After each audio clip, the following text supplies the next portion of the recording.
Hello everyone, welcome back to Keraj Academy. I am Kanika and today we will discuss about Prime Minister and Cabinet. I hope my voice is clear to all and let's get started.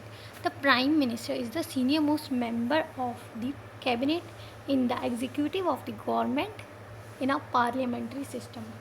जो prime minister है वो senior most member है cabinet का और वो ही उस meeting को preside करता है, वही उसका चेयरपर्सन भी होता है। लेकिन कॉन्स्टिट्यूशनल वे में अगर देखा जाए तो उसको कौन अपॉइंट करता है, कैबिनेट को, और कैबिनेट के मिनिस्टर को प्रेसिडेंट करता है। बट वो फिर से फॉर्मली है, प्रैक्टिकली प्राइम मिनिस्टर ही करता है। प्राइम मिनिस्टर ने जो लिस्ट दी है मिनिस्टर्स की कैबिनेट की, वो प्रेसिडेंट पर बाध्य होगी, वो उसमें से एक भी नाम ड्रॉप नहीं कर सकता। Right? The Prime Minister selects and dismisses member of the cabinet, as I told you, and allocates the post of the member within the government and is the presiding member and chairperson of the cabinet. The Union Cabinet, headed by Prime Minister, is appointed by the President of India to assist the latter in the administration of the affairs of the executive. The Union Cabinet is collectively responsible to the Lok Sabha as per Article 75 Clause 3 of Indian Constitution. सो ये याद रखना बहुत ज़रूरी है कि वो collectively responsible किसे होते हैं, लोकसभा को। लोकसभा दी लोअर हाउस और इसे हम हाउस ऑफ पीपल भी कहते हैं। इसके नाम याद रखने का तरीका मैं आपको बताती हूँ। देखो, दूसरा होता है राज्यसभा।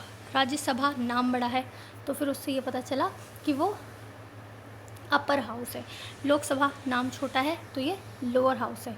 अब लोकसभा से हमें ये समझ में आता है, इसको हम पढ़ेंगे लोकसभा, तो लोक से ये समझ में आया हाउस ऑफ पीपल, राइट। तो इसके नाम याद रखने के ये कुछ तरीके हैं।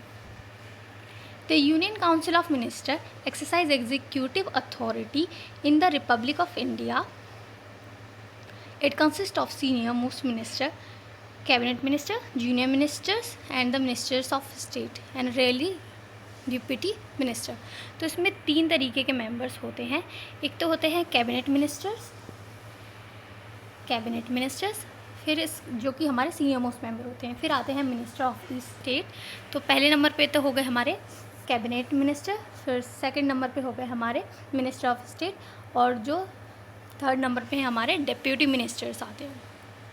तो अब ये क्वेश्चन अराइज होता है, is the prime minister real head? तो प्रैक्टिकली अगर देखा जाए तो वो रियल हेड है, क्योंकि सारे डिसीज़न वो लेता है और सारे उसके जो डिसीज़न होते हैं, जो एडवाइस होती है, वो सब प्रेसिडेंट के ऊपर बाध्य होती है, कंपल्सरी उसके ऊपर हो जाती है, राइट। तो प्रैक्टिकली अगर देखा जाए तो हमारा प्राइम मिनिस्टर ही है, और फॉर्मली कॉन्स्टिट्यूशनल वे में अगर देखा जाए तो फिर प्रेसिडेंट है। So guys, hope you liked my lecture. Like, share and subscribe. Also join me on Instagram. Bye bye.